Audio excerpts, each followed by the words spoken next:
Bringing Simplicity Unfiltered, which is truly unfiltered. We don't know what we're doing. This is the first time we're using a new technology, and we didn't prep. We've got crazy stuff in the background. This is like the real, raw, uncut. You just get to hear Judy and I talk. So to just give you a little background, I am Greta. I am founder of Bringing Simplicity. I am obsessed with all things data, tech, and automations. If you want to sing to my soul, just talk through different ways that you can either automate things. Literally, I spend an hour probably twice a week talking with our tech person on different automations we can do, or talk data to me. So that's a little bit about me. Judy's going to give you her raw, unfiltered, uncut introduction of herself. All right, I'm Judy. I'm the CEO of Bringing Simplicity. And I think this is maybe the second time we've said our titles out loud because we actually just decided we should have titles in our company and on our team.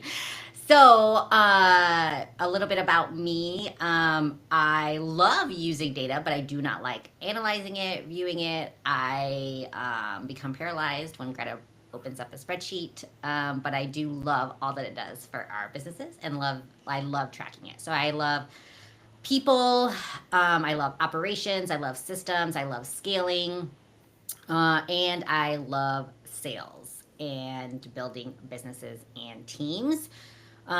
Through any process, mainly you'll see that we do a lot of funnels, yes, but everything in a business has a funnel in some way, shape, or form, and we love executing those funnels for all types of businesses. So Greta does all of the, I believe, the harder work. I know she would probably disagree because she can stay in it for hours and hours and hours. If she doesn't respond to me, I know she's doing something with data, and I usually have to huddle her in Slack or something to get her attention.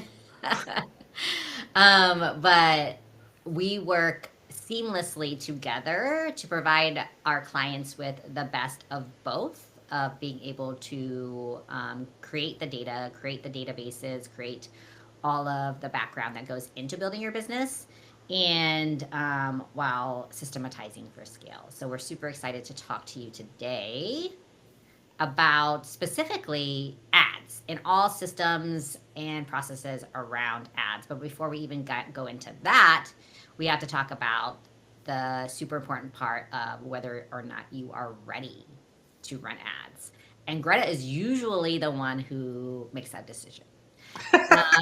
No, I was just going to say, I'm excited to talk through today. Are you ready to run meta ads? And we are talking about meta ads specifically here. It's what we run predominantly for our clients. So if you're listening in on this and you're not considering running meta ads, go ahead and scroll on through. If you're just thinking Google ads, we're going to be speaking to meta specifically. And I was going to say, I actually love this topic because I feel like it really actually broaches both of our areas of expertise. Because when we think about talking with new or potential clients and what types of ads we're going to be running, or even if we want to run ads with them, because surprise, we don't work with everybody. And we also are super honest. We will tell you if we think you shouldn't run ads because you're not ready. Whereas like a lot of other ad agencies might just be like, hey, let's do it. Like, who knows what's going to happen? We want to set you up for success because, well, we like giving our clients success. But our goal is to make you lots of money and to have a really high ROI. And so we're going to tell you if you're not in a position where you should be running ads. And that is not just me, Judy, that's you, because I do actually think it starts with, if you're going to run ads, do you know what you're selling? Do you know who you're selling it to? And I feel like the offer stack and a lot of that has to do with you. Yeah, yeah. No, that's super true. So, like, I think a few things we evaluate at first, like Greta said, is do you have something to sell? Do you have something to sell? And have you sold it? Even the smallest bit, have you sold it at all? Because if you haven't, you may not know. Because if you come to Greta and I and you're like, I want to sell, because we've had this happen, it's like, all I want to do is sell 20 seats for the entire year. Um, Maybe you don't have to run ads to do this one. Or if you do, depending on your price point, it may or may not make sense for you to run ads. So there might be alternative ways to get you the best ROI, and it may not be through meta ads. And so there's a lot of that that goes into play where we evaluate your offer, the type of offer you have, the price point it goes for, the retention, especially if you're selling a membership. What is the retention rate? How long is the average member, right, in your membership? So what's your churn? We're really talking through all those elements. Most people who run ads or who are media buyers aren't going to ask you this question. They're literally going to say like, what are you selling? They're just going to ask you what you're selling. They're not going to say, hey, how long has this person been in your program? What do you want to get out of them? What's the next step for them typically after that? What is it that your end goal here in your business? We, like Greta said, we're not just about getting you leads. We're about getting you high quality leads that are going to convert and that are aligned with your message and with what you want for those people that you're trying to attract. So, does your offer align with running ads for your certain product?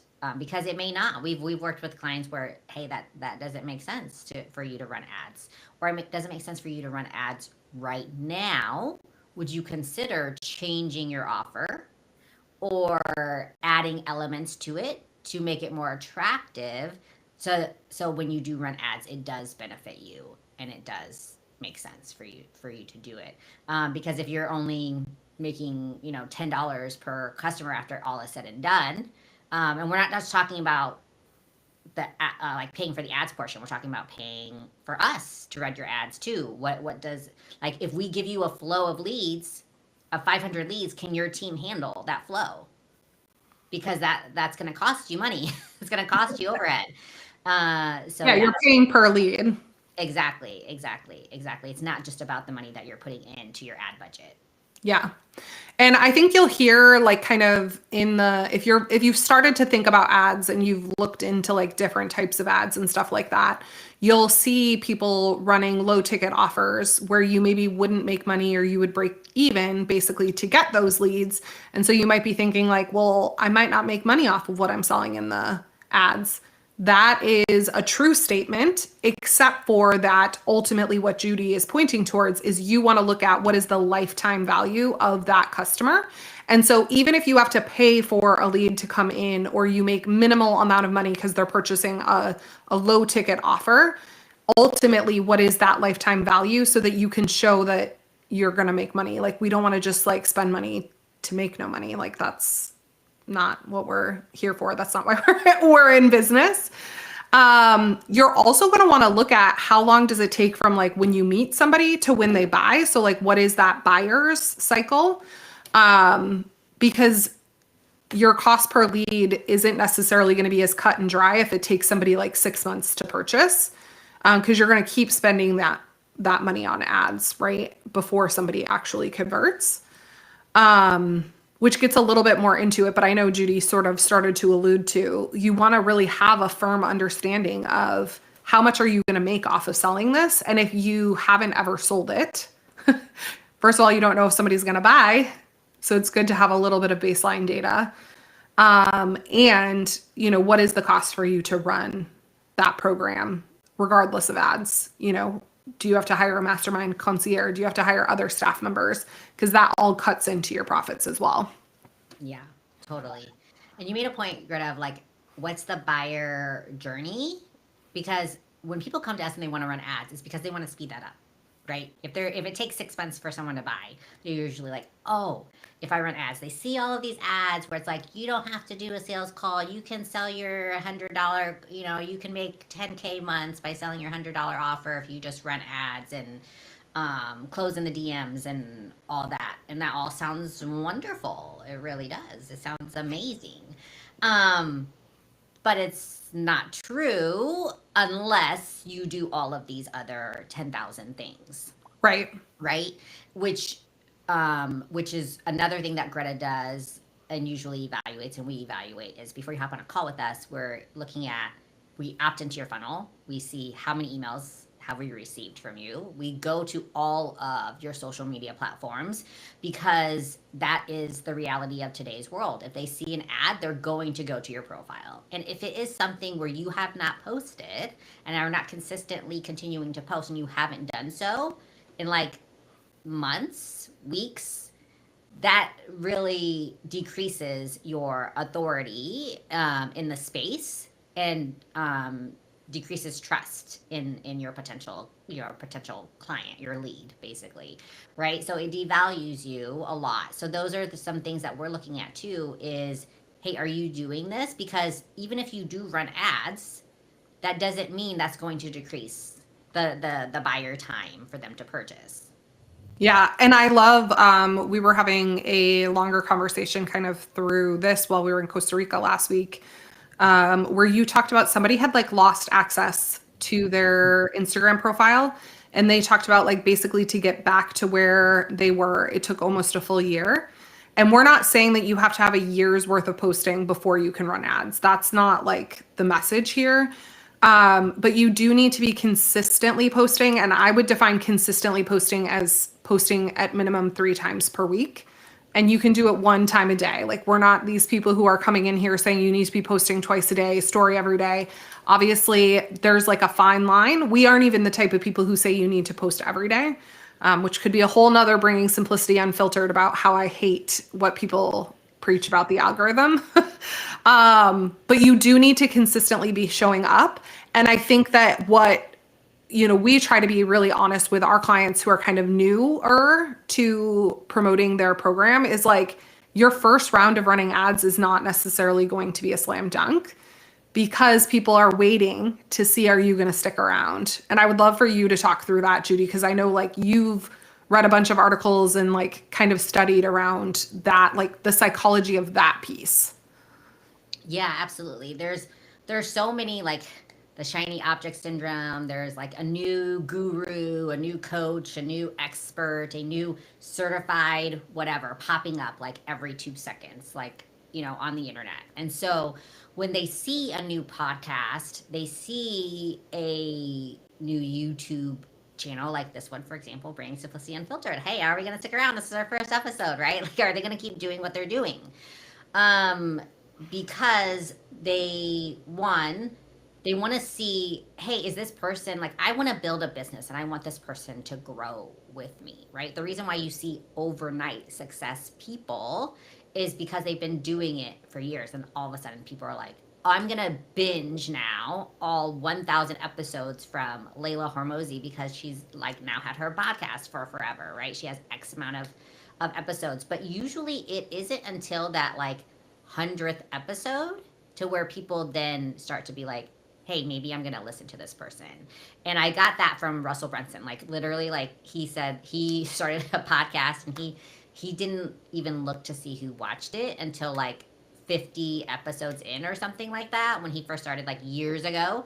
And he's glad he didn't, because nobody watched the first like Even 50 his mom, episodes. even my mom didn't watch them. Yeah, it's like even my mom. Yeah, even my mom didn't watch it, because like they even don't think you're gonna keep, like, they're probably the ones that are most like suspicious on whether you're going to keep doing what you're doing, right?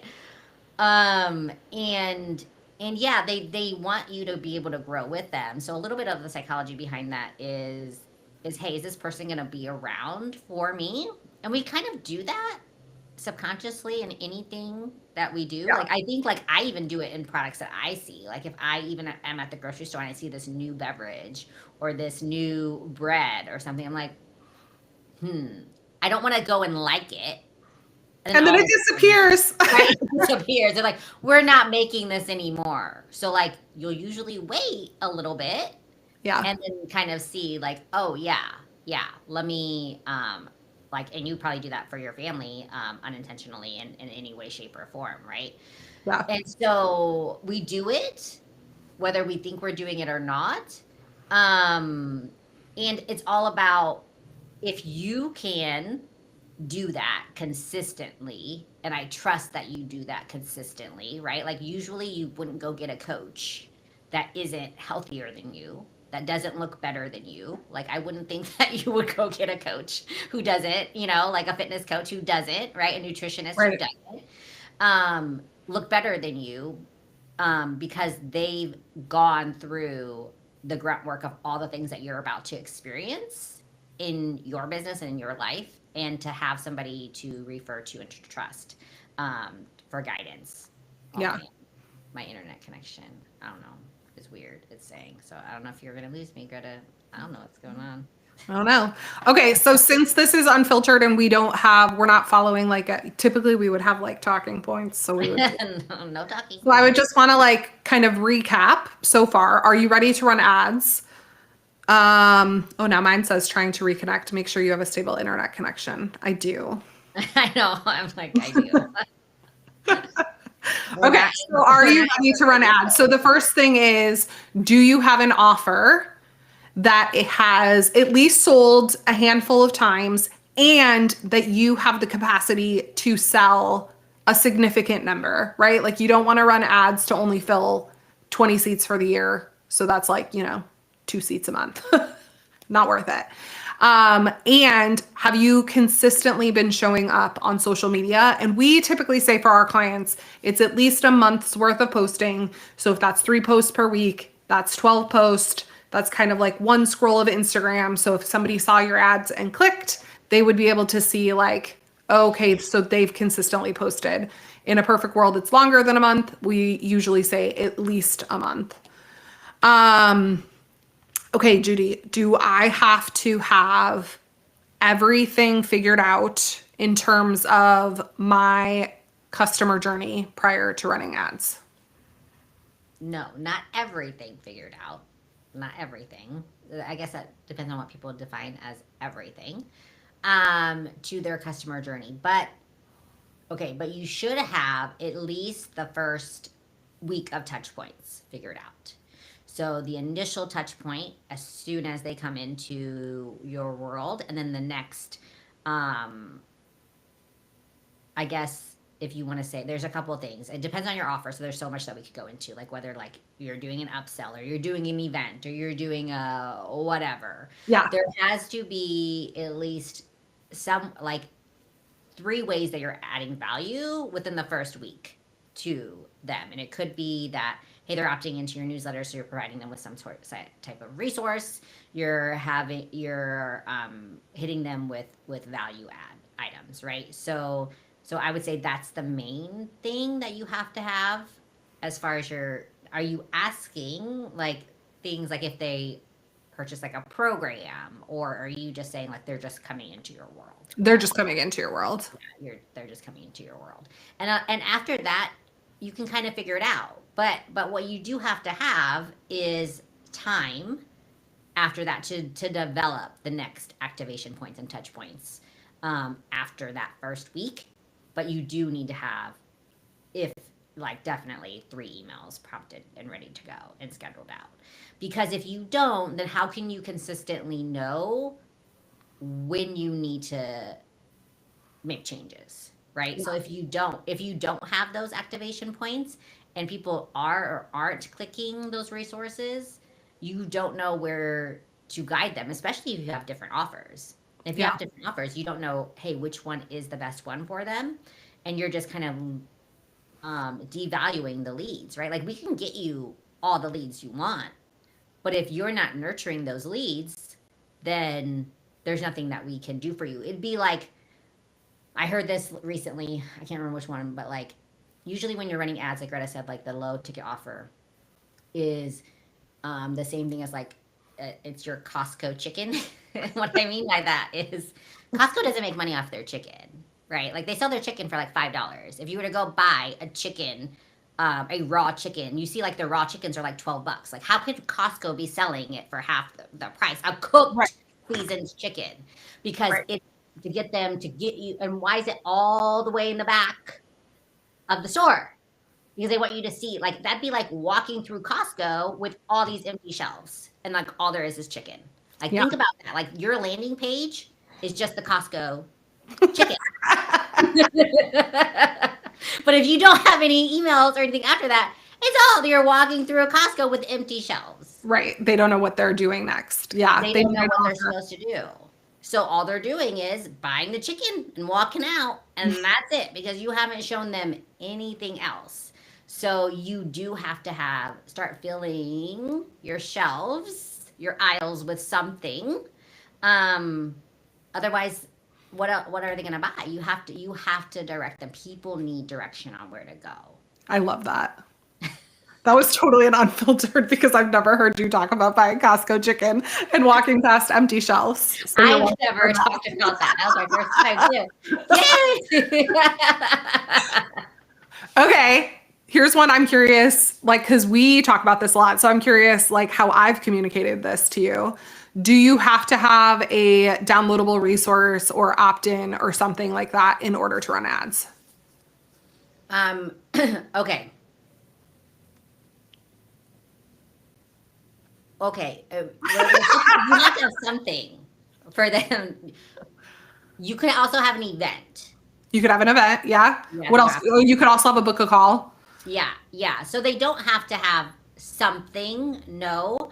But they do. You still need that initial email of some Yeah.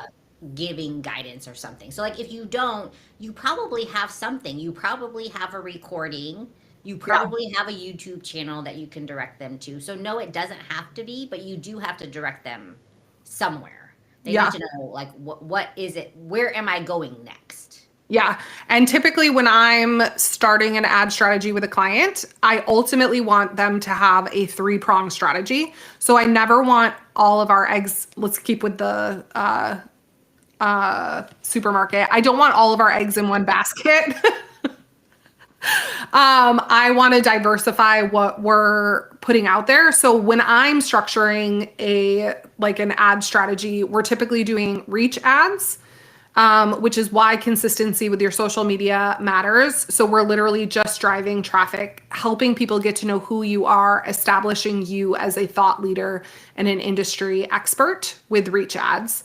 And then for the other two prongs, there's kind of different ways to go about it. We could do a live event. We could do an opt-in. We could do a low ticket offer. But that is like sort of like an ask that's getting you to closer to purchasing the bigger offer. And then depending on what you pick for that second one, then for the third tier, we're doing a book a call, video sales letter.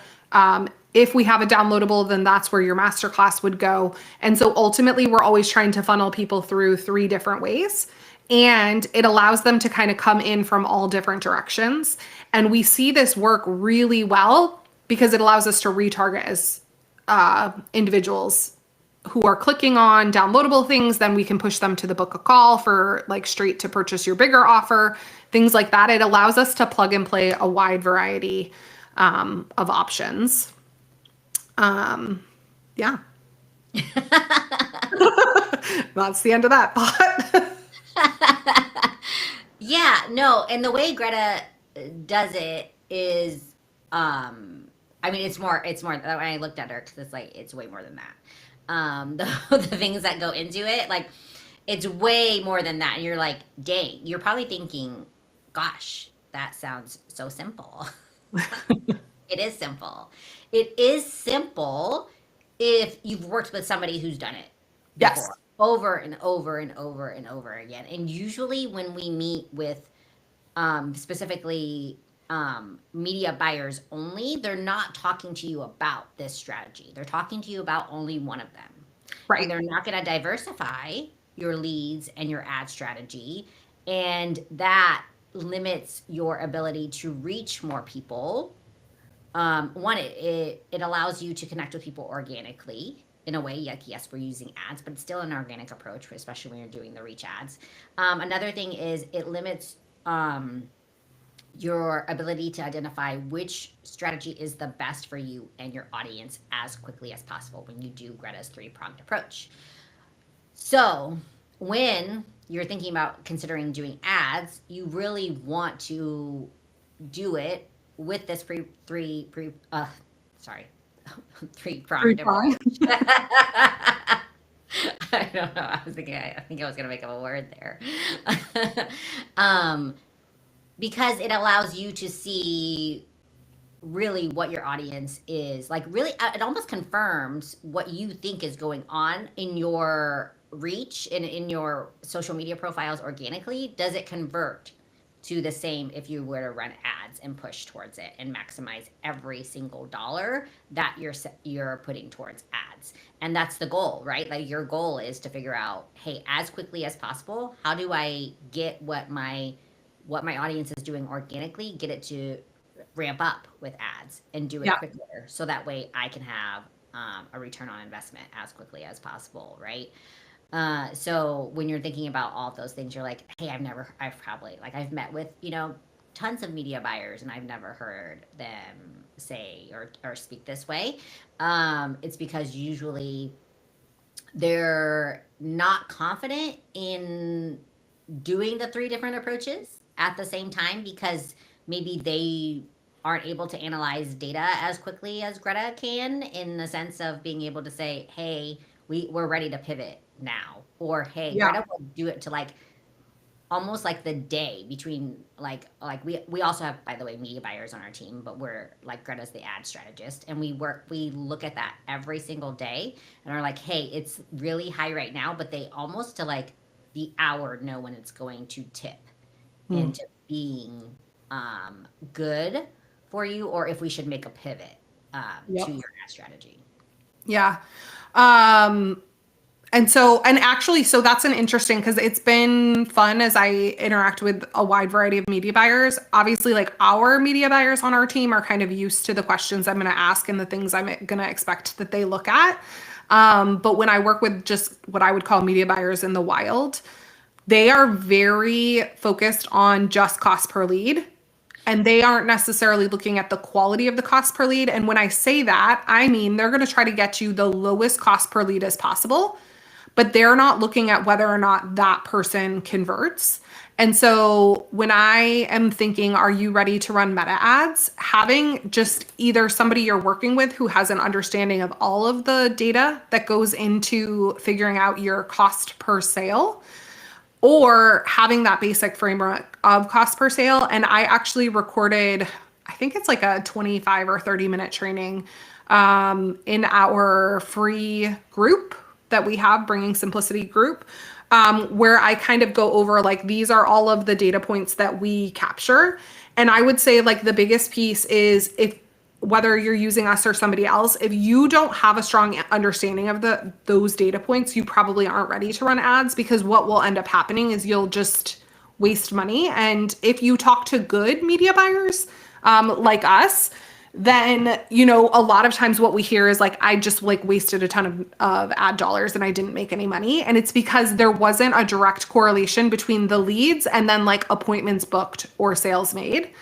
And so there weren't enough pivots. Like they were just told like, oh, but your cost per lead is so low. And it's like, cool. Yeah. And Yeah.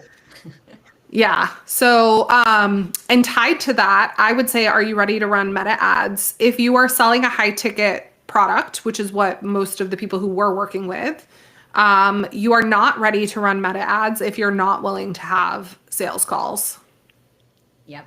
which I don't even know if that podcast episode has released. Probably not.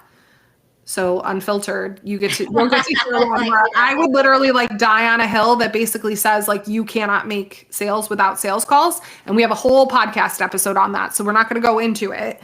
But you should not run meta ads if you are not willing to have coffee chat, sales calls, whatever you want to call it, with people. You need to have space in your calendar and a willingness to do that, Yeah, absolutely. Or pay somebody to or have pay those phone somebody to do calls. them. Yeah, Yeah. if you don't have space to do that, pay somebody to. It protects you and them from making the wrong decision on whether to do your program or not. Honestly, because we've seen it go the other way, where they're like, "Oh, but I've sold," and then like, what good is a lead that you sold if they haven't if they're not doing your program, you're not getting testimonials from them to continue selling your program, to find out if your program is even worth continuing. Like maybe there's some things that need to be changed and pivoted, but you're not having those conversations to build up that relationship to then increase the lifetime value of your leads that you're getting in the pipeline. And the only asterisk I'll add, only because I'm about to pivot and talk about one of our like rock star clients, is you can define coffee chats or sales calls as sales conversations in the DMs, but they are just as involved as a sales call. So like you have to be willing to send voice notes, be really engaged in a community, like, so don't come at me, because I know one of our people who we run ads for, who is extremely successful, does not have sales calls. But she is crazy active in her free community and in the DMs. And so just to kind of like wrap up today's conversation of, are you ready to run meta ads? Can you run meta ads without doing the things we talked about today? Sure. However, when you do the things that we've talked about today, then you are the type of person who is getting an insane ROAS, where it literally is like you put $1 in and you get $10 out. Like, doesn't that sound awesome? But ads are not like a golden bullet. Like, you're not going to just run ads and make a ton of money. They are just one piece of your business plan. And they basically are going to magnify what you're doing in other areas of your business. So if you're really good at being consistent, if you're really good about talking about your offer, if you have created a product market fit where you are solving a problem for people and they can see that you're solving that problem, then ads is just going to magnify that and bring more people into your world who can then see that and then will either become a lead or become somebody who purchases. Absolutely. I don't know what else to say because that was really good. I don't think that there's anything else I need to add. But yeah, I mean, if you're considering running ads, get on conversations with a bunch of people who have ran ads and get all their insight. You're gonna find someone to go with, and it may not be, just find ways that they talk about their process and that they've done it and they've gotten results from other people who have similar offers to you. We work specifically with coaches in any space, in any niche. Like our niche is coaches, but like in any of their niches industry. And so that's our specialty. So if you want to talk to us, you can book a funnel strategy session with us, an acceleration strategy session. We don't know. Whatever you got. There's a couple links out there. Just go to our website, bringingsimplicity.com, or just, go through our community. I would say, or you can join our free community where there's a ton of information on there if you want to run your own ads to start with. And we're in there. And once we figure out how to drop those links, we'll put them somewhere, wherever this goes. You're welcome. Welcome to Bringing Simplicity Unfiltered, where we are unfiltered and we say what we want. We will see you every Tuesday from now until eternity at 1:15-ish Eastern. And thanks for hanging out and listening to us ramble. Bye.